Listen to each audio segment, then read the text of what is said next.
Bagaimana cara memasukkan satu ikat anggur ini ke dalam botol secara utuh? Cukup dipetik satu persatu, lalu dimasukkan satu persatu juga. Sangat mudah dimengerti bukan? Nah, kebanyakan air minum yang kita kenal terdiri dari 16-25 molekul per grup atau klaster. Padahal, sel tubuh memiliki aquaporin sebagai gerbang keluar masuk air yang berukuran 4-6 molekul. Apakah grup molekul yang besar tersebut bisa masuk? Bisa, namun lebih lambat. Maka dari itu ada rasa kembung, jadi malas minum akibatnya dehidrasi. Berarti kalau molekulnya kecil bisa keluar masuk sel tubuh dengan jauh lebih cepat. Dengan cara apa dikecilkan? Elektrolisis. Apakah itu? Grup molekul air yang lebih besar diberi aliran listrik yang tepat, sehingga menjadi grup molekul yang lebih kecil supaya mudah keluar masuk aquaporin. Istilahnya adalah microcluster. Logikanya begini, jika ada sepasang magnet dengan dua kutub yang berbeda dan saling berhadapan akan tarik-menarik. Jika kutubnya sama akan tolak-menolak, sehingga molekul air yang tadinya berhimpitan jadi terpecah sendiri-sendiri. Belum lagi, di inti sel terdapat ion positif yang membuat molekul air yang berion negatif ini tertarik masuk ke dalamnya, dan meninggalkan ion negatif di membran atau dinding sel, sehingga sel tubuh pun menjadi tidak lengket. Mengapa air ini penting sekali? Karena kerjanya berdampingan dengan detak jantung. Ketika jantung berdetak, sel berkontraksi sehingga terkompres dan mengeluarkan karbon dioksida dan toksin atau racun. Inilah yang disebut dengan detoksifikasi. Lalu jantung berdetak lagi dan sel mengembang lagi, kemudian menarik oksigen dan nutrisi. Proses ini terjadi di dalam hemoglobin, yang adalah protein yang mengandung zat besi, di dalam sel darah merah yang berfungsi sebagai pengangkut. Detak jantung ini ada voltasenya. Manusia sehat dan normal berada di voltase 120 mV. Karena semakin tua dan pengaruh oksidasi, voltasenya akan turun bertahap ke 100 mV, lalu ke 80 mV. Jika sampai menyentuh 60 mV sudah sangat berbahaya, karena disinilah titik tubuh dalam kondisi kronis. Karena oksidasi itu adalah proses penuaan atau karat yang secara langsung mempengaruhi zat besi dalam hemoglobin. Akibat oksidasi adalah tubuh menjadi asam, lalu muncul berbagai penyakit kronis seperti kanker, diabetes, inflamasi, dan sebagainya. Berarti, air yang baik sangat dibutuhkan oleh tubuh. Sumber air yang dikenal berkhasiat terbentuk akibat tersambar petir dan pergesekan dengan batu-batuan di alam. Tetapi, mata air seperti ini sangat terbatas jumlahnya. Yang Enegic lakukan adalah membersihkan air keran terlebih dahulu dengan filternya. Lalu, menangkap fenomena sambaran petir tersebut dengan disetrum melalui 7 plat titanium berlapis platinum yang bisa mengeluarkan air minum berkhasiat tinggi yang disebut dengan air kanggeng pH 8,5. Lalu pH 9 yang lebih kecil molekulnya. Lalu pH 9,5 yang lebih kecil lagi molekulnya untuk transportasi yang lebih baik.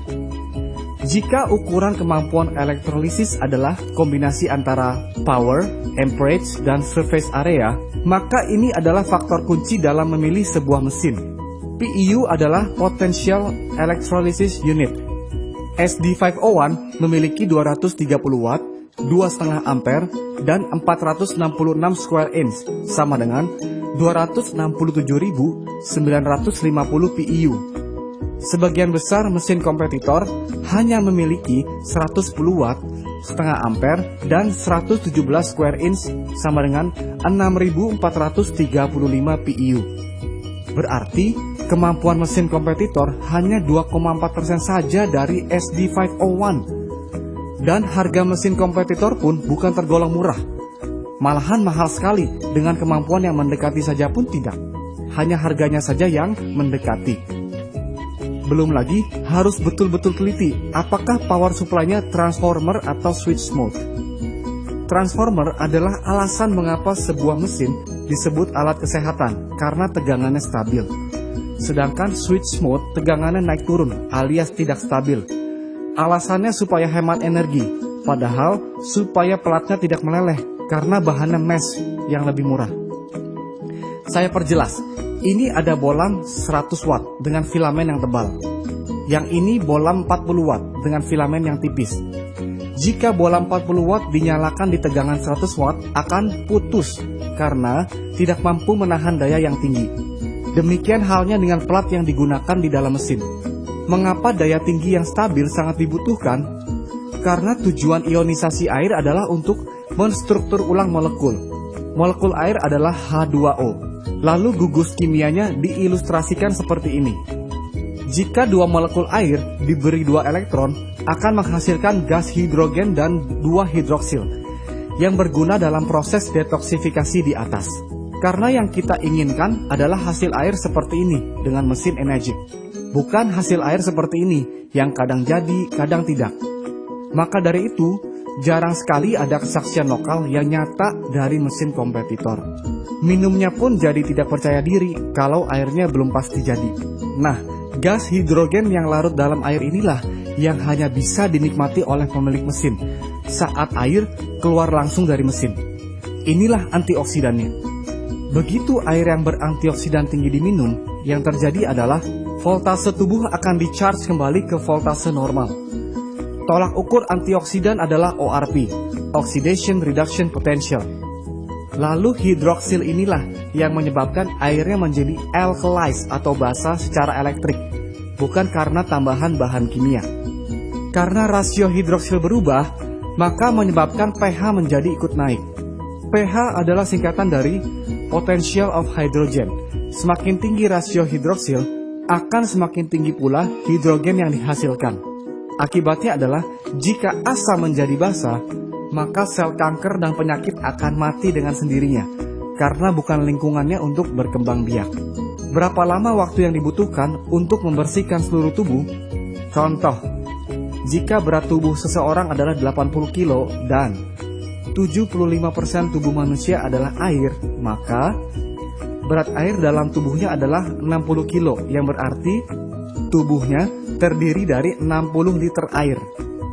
Jika minum 4 liter per hari, maka perlu 15 hari atau sekitar 2 minggu untuk bersih-bersih. Jika minum 2 liter per hari, maka perlu 30 hari atau 1 bulan untuk bersih-bersih. Lalu, apakah air ini segala-galanya? Tidak. Masih perlu pola makan, istirahat, olahraga, dan kontrol emosi yang baik. Tetapi jangan lupa, air adalah unsur yang paling banyak di badan, 75%. Jadi cara pertama untuk sehat adalah bereskan dulu yang paling banyak di badan. Maka dari itu, change your water, change your life.